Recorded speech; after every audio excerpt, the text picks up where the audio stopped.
Well, good afternoon, folks. Today I'm going to take off the old strings off of my guitar and install a new set. So it's a process of unwinding the old strings, cutting the old strings, removing all the bits and pieces, and adding the new strings. So here I am loosening the strings and then cutting the strings. It's just easier that way. And then I can get to the headstock easier without tension on the strings and remove all the bits and pieces that might be left in the tuners.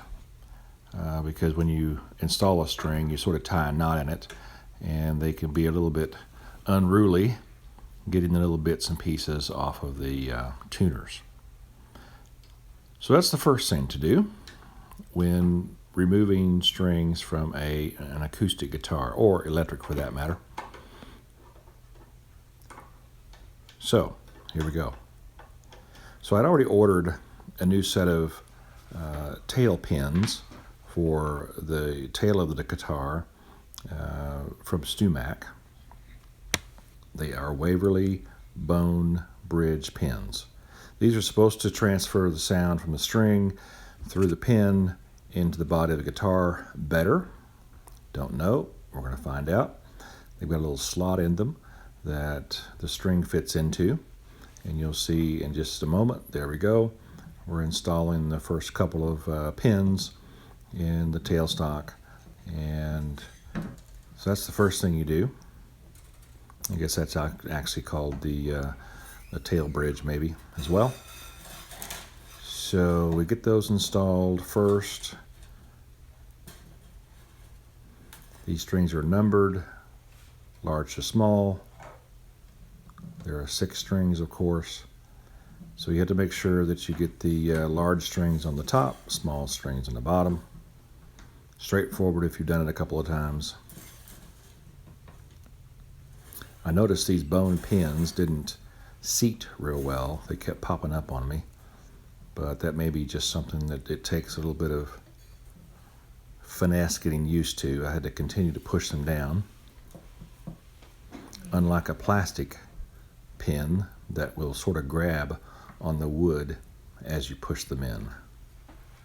Plastic pins are known to deaden the effect of the string going into the wood. So the bone is supposed to be better. As you can see, I'm still pushing those pins in to try to get them to seat.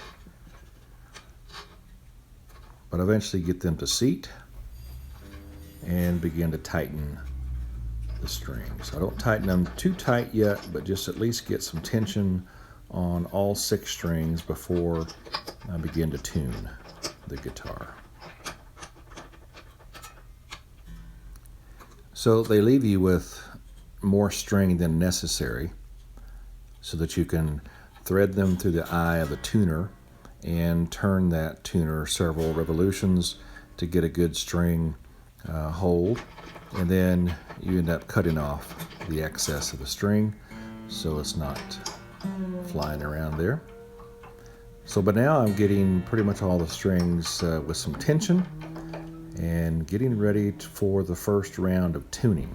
It will take a little bit for these strings to set in. So I sort of start roughing the tuning in first before I do anything, and then I get out my blue chip pick. It's a very hard plastic pick from Blue Chip. This again is the flat picking pick. One of the things you're going to want to do is sort of put some pull on the strings, sort of in a circular motion like they're going to experience when you're playing them, and make sure they're all seated good, and then start to your final tuning.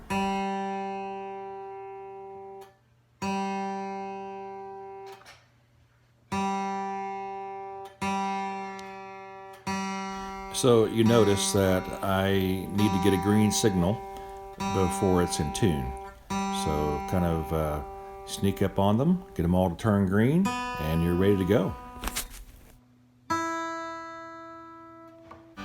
So now it's time to play the guitar, and what I usually do is play several licks of the kind of music that I play and sort of get the strings moving a little bit and sometimes they'll settle and you have to retune. But I'm finding this guitar only took a couple of passes before it settled in, which I'm very pleased with. So just play it.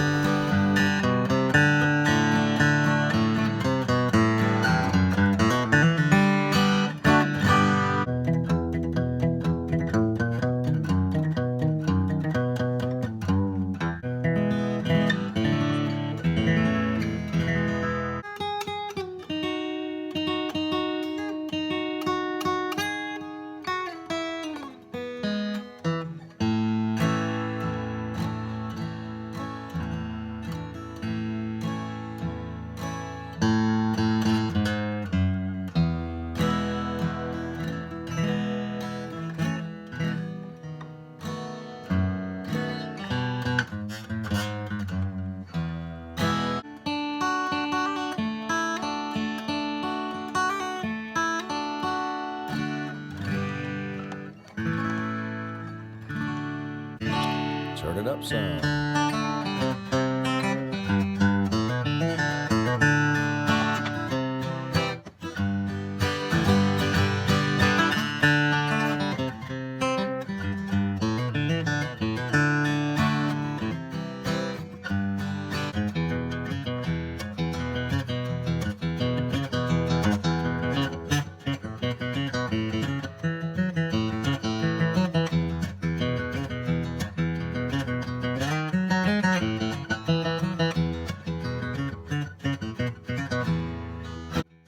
Well, I hope you enjoyed this video. Don't forget to like, subscribe, comment, or dissent. You've been watching the Junkyard Tailgate channel. Good day.